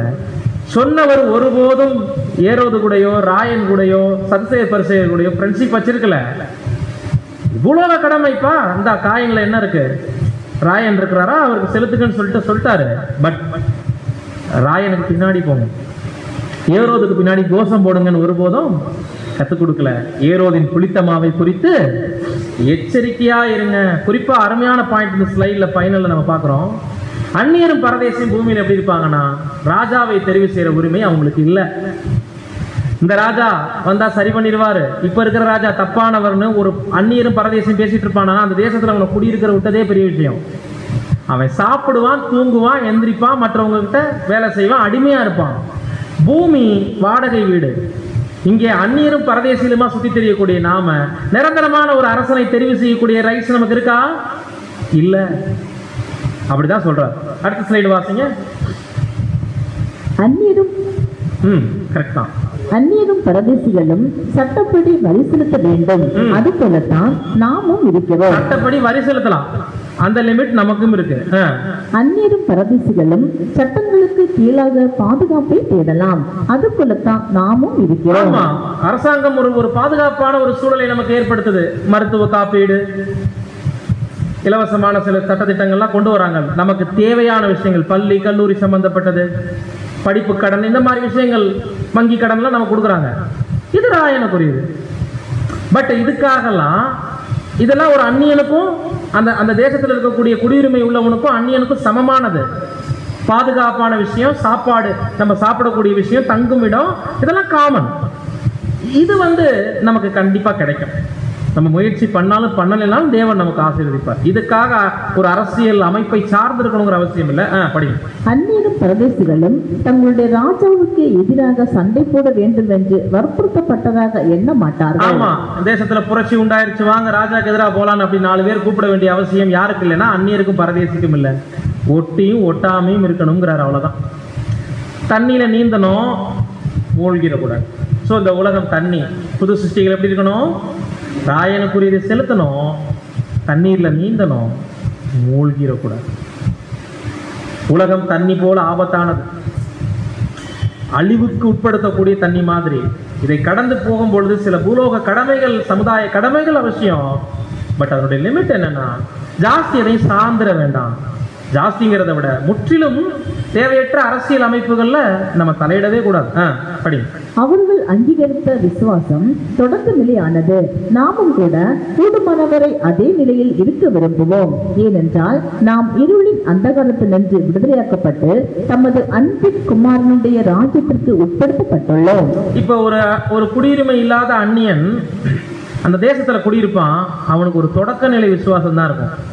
நம்மளையும் ஏத்துக்க மாட்டாங்களா, நம்மளும் இவங்கள மாதிரி ஒரு குடியுரிமை பெற்ற மாட்டோமா அப்படின்ற அந்த தொடக்க நிலை விசுவாசத்தோட சண்டை நடந்தாலும் போக மாட்டான். ராஜாவுக்கு எதிராக கோஷம் நடந்தாலும் போக மாட்டான். அங்க அவனுடைய தேவைகளை மட்டும் அவன் எதிர்பார்த்துட்டு அப்படியே அமைதியா இருக்கிற மாதிரி நம்மளும் அப்படித்தான் இருக்கணும்னு சொல்லிட்டு என்ன சொல்றாருன்னா, ஆரம்ப நிலை தேவனுடைய ராஜ்யத்தை ருசித்த பிள்ளைகளா நம்ம இருக்கிறோம் இல்லைங்களா? வரப்போற பெரிய கவர்மெண்ட் எதிர்பார்த்து அந்த ராஜ்யத்துக்கு நம்ம உட்படுத்தப்பட்டிருக்கோம்.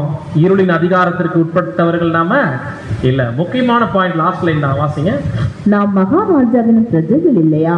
இந்த உலகத்தின் எல்லா ராஜ்யங்களும் கிட்டத்தட்ட இந்த உலகத்தின் பிரபுவோடும் அவனுடைய சுயநலம் என்னும் பிரமாணத்தோடும் இணைந்திருக்கவில்லையா? ஆகவே நாம் அந்நியரும் யாத்திரிகமாக இல்லையா? பாத்தீங்களா, நிறைய கொஸ்டின் போடுறார்.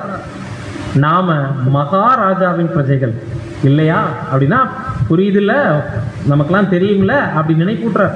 இந்த உலகத்தின் ராஜ்யங்களும் கிட்டத்தட்ட இந்த உலகத்தின் பிரபுவோடு அவருடைய சுயநலம் என்னும் பிரமாணத்தோடும் இணைந்திருக்கவில்லையா?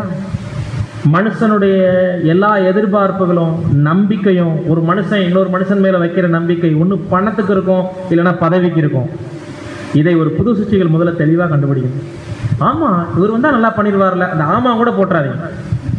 ஏன்னா நம்ம யாருடைய பிரஜைகள்? மகாராஜாவின் பிரஜைகள், ராயனுக்குரியவர்கள் இல்ல. தேவனுக்குரியதை தேவனுக்குன்னு சொல்லும் போதே அங்க சிந்திக்க வச்சுட்டு போயிட்டாரு. அப்படின்னா தேவனுக்குரியதான்ப்பா 99%, ராயனுக்கு 1. அந்த 1ஐ கவனமா செலுத்துங்க, அதான் பாயிண்ட். புரியுதுங்களா?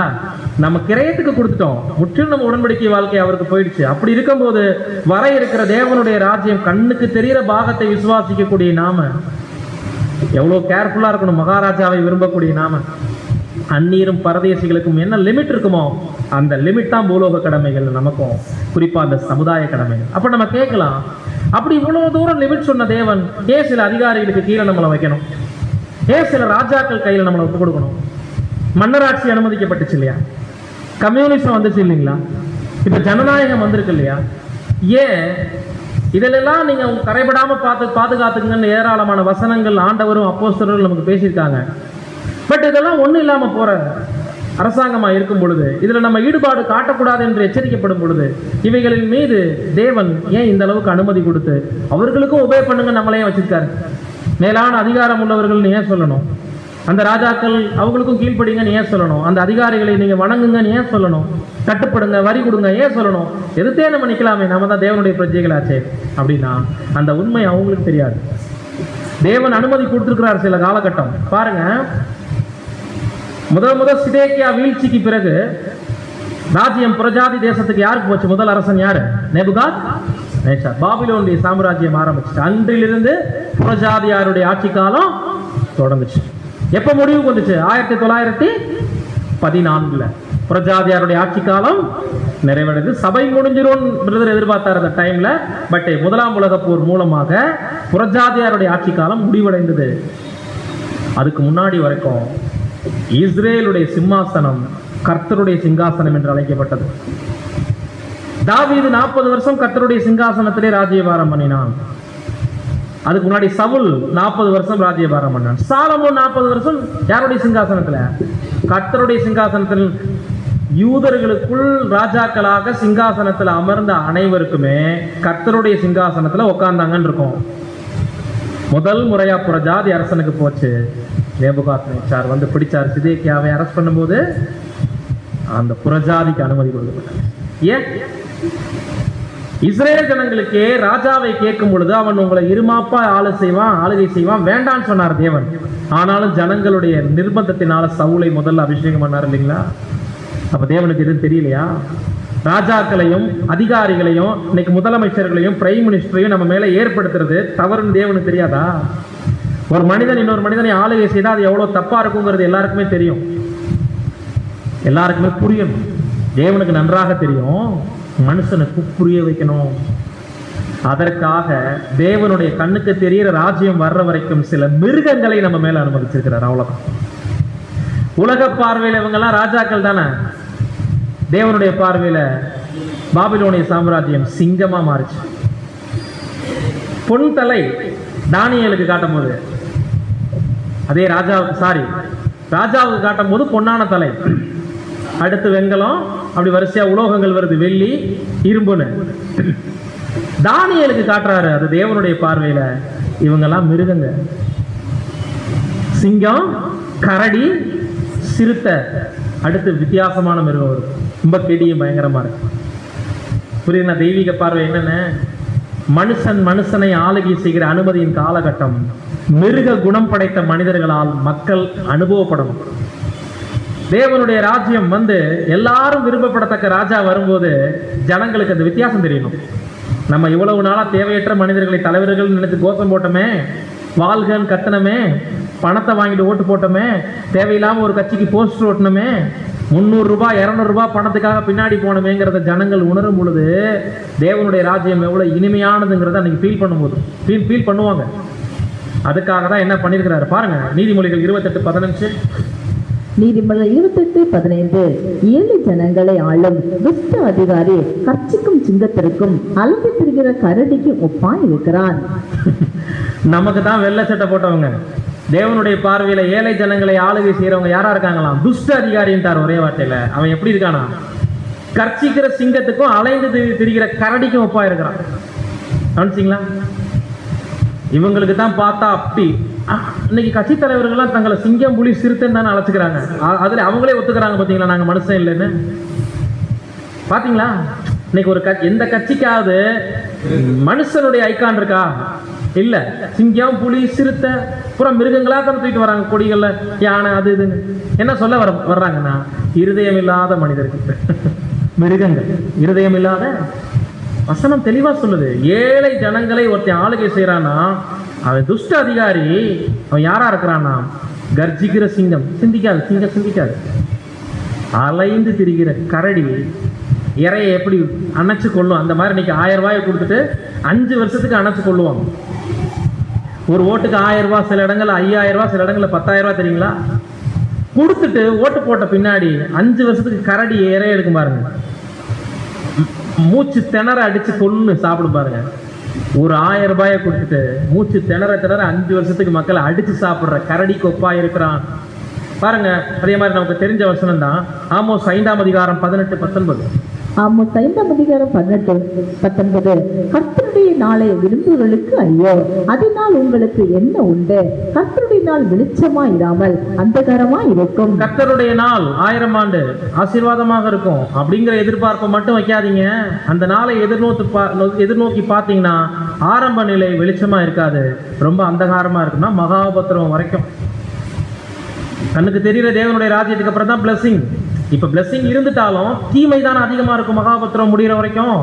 ஸோ அந்த நாள் அந்தகாரமா இருக்கும். முக்கியமான பாயிண்ட் படி, சிங்கத்துக்கு தப்பினவனுக்கு கரும்பு எதிர்ப்பட்டது போலவும், அல்லது வீட்டுக்குள்ளே வந்து சுவரின் மேல் தன் கையை வைத்த போது பாம்பு அவனை கடித்தது போலவும் இருக்கும். கண்ணுக்கு தெரியும் தேவனுடைய ராஜ்யம் வர்றதுக்கு முன்னாடி கொஞ்ச நாள் சிங்கத்திட்டு அகப்படணும் மக்கள். மன்னராட்சி புரியுதுங்களா? புறஜாதி அரசன் நேபுகாத்நேச்சார்ல இருந்து ஆரம்பிச்சு இன்னைக்கும் சில இடங்கள்ல மன்னராட்சி மைல்டா இருக்கு இல்லைங்களா? சிலரை தங்களை ராஜாக்கள் சொல்லிட்டு இருக்கிறவங்க இருக்கிறாங்க சில தேசங்கள்ல. எல்லா இடங்கள்லயும் ஜனநாயகம் வந்துடல, 90% வந்துருச்சு. சில இடங்கள்ல இன்னமும் மன்னராட்சி அங்கிருந்து கேள்விப்படுறோம். 99% ஜனநாயகம் தான். சில இடங்கள் கரடி எதிர்பட்டது. அடுத்து சிங்கத்திலிருந்து அப்பாடா மன்னராட்சி முடிஞ்சிருச்சுன்னு ஜனங்க பெருமூச்சு விடும்போது கரடி வந்துச்சு. ரஷ்யால ஆரம்பிச்ச கம்யூனிஸ்ட்னால எல்லாம் மாறிடும்னு எதிர்பார்த்தாங்க. ஒரு மாற்றமும் இல்லை. கம்யூனிஸ்டினாலேயோ சோசியலிஸ்டினாலேயோ தேவனுடைய ராஜ்யத்தை கொண்டு வந்துட முடியாது. எல்லா மக்களுக்கும் சமமான ஒரு நியாயத்தை வழங்கிட முடியாது. கம்யூனிஸ்ட் தோல்வி. வீட்டுக்குள் வந்தாச்சு. இப்ப சுவற்றின் மேல் கை வைக்கும் போது பாம்பு அவனை கடித்தது போல இருக்கும். கர்த்தருடைய ராஜ்யத்துக்கு முன்னாடி என்ன அர்த்தம்னா ஜனநாயகம் வீட்டுக்குள்ள வர்றது. இப்ப ஜனங்களுடைய நம்பிக்கை பூரா எதுல இருக்கு? தேர்தல்ல. தங்களுடைய தலைவர்களை எங்க கையிலேயே நாங்க தெரிவு செய்யறோங்கிற உரிமையில. மன்னராட்சியில எங்களுக்கு இப்ப நம்பிக்கை இல்லை, கம்யூனிஸ்ட் நம்பிக்கை இல்லை, சோசியலிஸ்ட் நம்பிக்கை இல்லை. எங்களுடைய தலைவர்களை, எங்க தேசத்தை ஆளுகை செய்யக்கூடிய பிரபுக்களை நாங்களே தெரிவு செய்யறோங்கிறதான் ஜனநாயகம். வீட்டுக்குள்ள ஓடி வந்துட்டோம். இப்ப உள்ள வந்து நிம்மதியா உட்கார்ந்தா செவுத்து மேல இருக்கிற பாம்பு கடிச்சிருச்சு. ஜனநாயகமும் விஷப்பாம்புங்க. புரியுதுங்களா? மூச்சு விட்டு வந்து பெருமூச்சு வந்து வீட்டுக்குள்ள உட்கார்றோம். கரடிட்டையும் சிங்கத்திட்டையும் தப்பிச்சு வந்து சுவரின் மேல யதார்த்தமா கை வச்சா பாம்பு செவுத்து மேல இருந்து கடிக்கிறது தான் இன்னைக்குள்ள ஜனநாயகம். அன்புக்குரியவர்களே, இது மக்களுக்கு விழிப்புணர்வுக்கான பாடம் இல்லை, நமக்கான விழிப்புணர்வு பாடம். கர்த்தருடைய நாள் இன்னைக்கு நம்ம பார்க்கிறோம். எவ்வளவு அழிவுகள், சீரழிவுகள், எவ்வளவு உபத்திரவங்கள் ஆரம்பமாயி 100-150 ஆண்டுகள் ஆயிடுச்சு. முதலாம் உலக போர்ல இருந்து நிறைய வேதத்துல சொல்லப்பட்ட சகல அறிகுறிகளும் நடந்துட்டு வருது. யுத்தங்கள், பஞ்சங்கள், கொள்ளை நோய்கள், வருத்தங்கள், வியாதிகள், வேதனைகள் எல்லாம் பார்த்துட்டு இருக்கிறோம். ஜனத்துக்கு விரோதமாய், அதான் இந்த பாடத்துக்கு ரிலேட்டடா நீங்க கவனிக்க வேண்டியது. ஜனமும் ராஜ்யத்துக்கு விரோதமாய் ராஜ்யமும் எழும்புங்கிற அந்த டைம்ல இருந்துட்டு நாம சில கட்சிகளையோ தலைவர்களையோ சார்ந்தோ இது சம்பந்தப்பட்ட புளித்த மாவுகளை பேசிக்கொண்டோ நம்மளுடைய நேரத்தை